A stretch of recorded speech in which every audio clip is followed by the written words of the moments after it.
Wow, a wild last few days in cruising. We've got a cruise passenger that went missing on September the 13th from a Carnival cruise ship. We've got a resolution, and this one is wild. We also have fuel problems in Miami. We've got a cruiser with a GoFundMe, and we've got a request for compensation that will leave you scratching your head. All that and a whole lot more on today's episode of The Cruise Show. All aboard! Your ship is leaving. Talking about everything going on in cruising. It's the Lido Loca time. It's the cruise show. It's the cruise show. Hey, what's up, everybody? Welcome to La Lido Loca. Welcome to The Cruise Show. I am your host, Tony, here to talk you through everything going on in cruising. And this first story is a doozy. Let's go back to September the 13th. Carnival Horizon makes a port stop in Bonaire, one of the beautiful islands. They're part of the ABC Islands down in the southern Caribbean. And one of the passengers from the Carnival Horizon, a 47-year-old woman, Jessica Colins, disembarks from the cruise ship with a backpack. Looks like she's ready to go for a beach day. And everybody returns to the ship, to go to the next port of call at the end of the day, except Jessica Colins, which of course sends off a lot of alarm bells and concern. Carnival launches a search, and a multi-day search incurs for this cruise passenger. People have taken to social media. They posted pictures of Jessica saying, hey, do you know where Jessica's at? If you have any information, can you help us out? It's it's got echoes of Amy Bradley, who disappeared on a cruise ship, who Netflix recently did a documentary of. A new update coming out today that Jessica Colins is fine and that she left the cruise ship on her own with the intention of not returning to the cruise ship. She texted Carnival and basically said, could you leave me alone? I don't want to be found. The deeper you get into it, the more wild it gets. She packed everything that she had with her on the cruise into that backpack. She left a cash tip for her room steward, and she bugged out. Now, you can't do that. That's illegal. You cannot immigrate into another country while you're going on a cruise or that you're doing some sort of travel. Now, when I first heard the story, my first thought was like, oh, maybe she is still in peril and somebody has her phone. But the fact that she cleaned up her whole room and packed everything she had and left a gratuity in the middle of the cruise, that's wild. That's wild. You want to know what's wild? Take a look at this. Hey, look at me. I'm working out. Which normally I would be playing video games when I'm here at home. But look, I'm actually doing both thanks to the sponsor of today's episode, Averon. This is the Averon Strong Rower heavy duty exercise equipment, supports up to a 500-pound person, and it gamifies your workout, which is super cool because, like I said, you can work out and play video games. Studies have shown that that's 2.5% more effective for people than just a traditional workout. If you're not into the gaming, they also offer instructor-led classes, and I really like this scenic rowing. I'm rowing through Venice. The feature I really like is this immersive 22-inch screen that rotates so that you can actually do exercises off-rower. And look, this is a full-body workout, 100 pounds of resistance. You can do curls like this. It works out 86% of your muscle groups. There's also a cool social aspect to this. You can make friends in the community. You can join challenges. And I like the fact that it tracks all of your progress. Start your journey with Averon today. Scan the QR code that's on the screen or click the link in the description. Use my code LALIDO50 for $50 off any Averon product. Thank you, Averon, for sponsoring today's episode. Now, let's talk about a story that is all too familiar. Let me tell you about Khiali Baxter. She was on her very first cruise, on a Royal Caribbean cruise from Galveston, Texas, on this cruise with her boyfriend.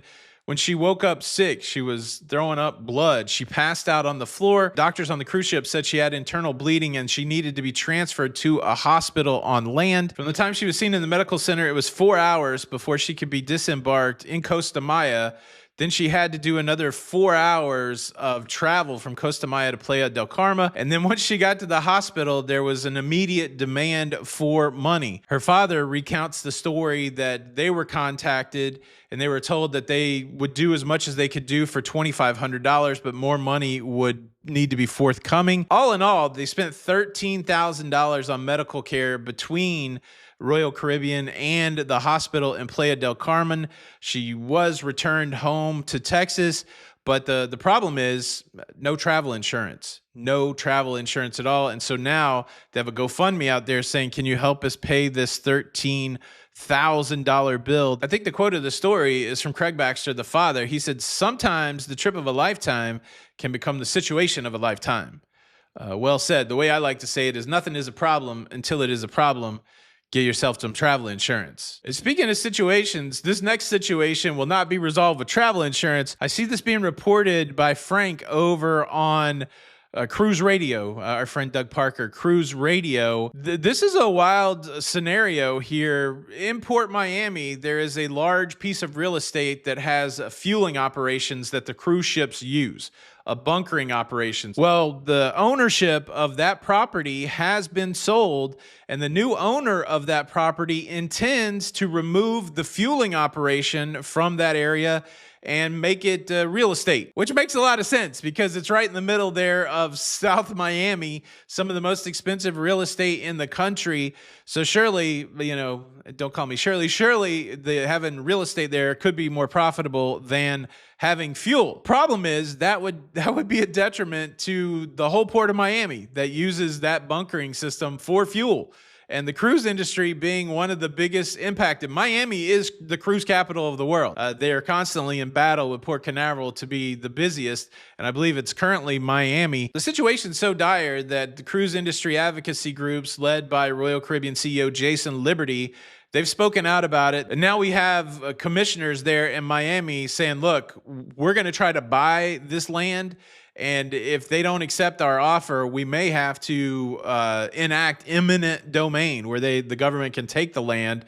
So that's wild. How much are they going to pay if the person really can demonstrate that there's intrinsic value or what the potential value for real estate would be? I'm assuming the government's going to have to match that, but there's a lot going on there too. If this bunkering facility goes away, it could be an impact of 300,000 jobs. That's a wild scenario. Could you imagine cruising coming to a halt out of Miami because no way to get fuel to the cruise ships?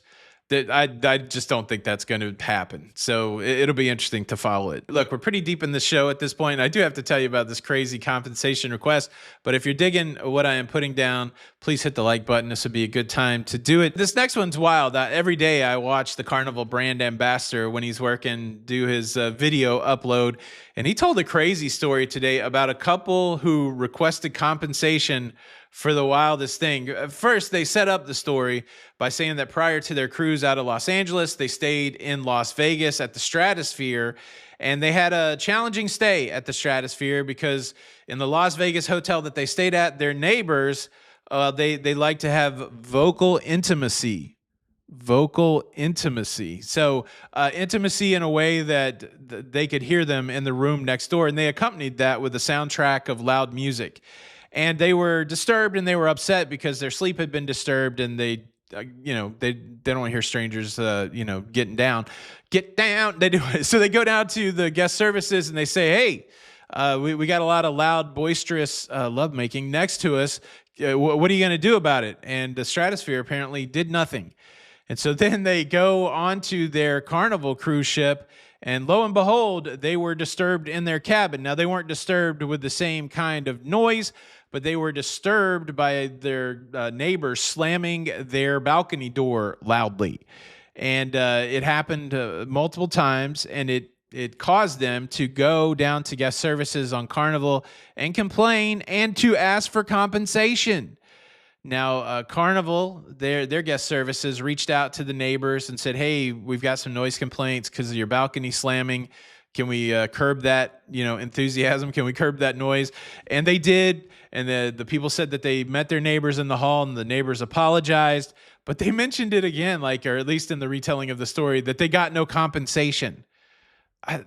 I feel like there's just a group of people out there that are just like salivating. They're just like rubbing their hands together going, man, how are we going to get some compensation? My door sticks.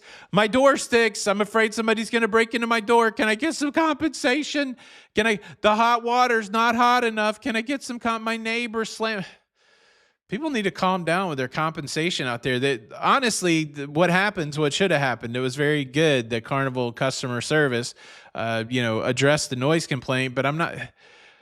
Life is not perfect. You're not going to get. Why would Carnival pay you for your neighbor slamming their balcony door? Thinking about it, I guess people asking for compensation is one of my pet peeves. Segue alert. I'm segueing to telling you that there's a new episode of Cruise Talk Weekly out on the Cruise Talk Network, where my friend and I, Tommy Casabona, we break down what some other pet peeves are. Make sure you go check that out. Thanks again, Avron, for sponsoring today's episode. This is Tony for La Lido Loca, and until the next time, we'll see you on the Lido. Bye.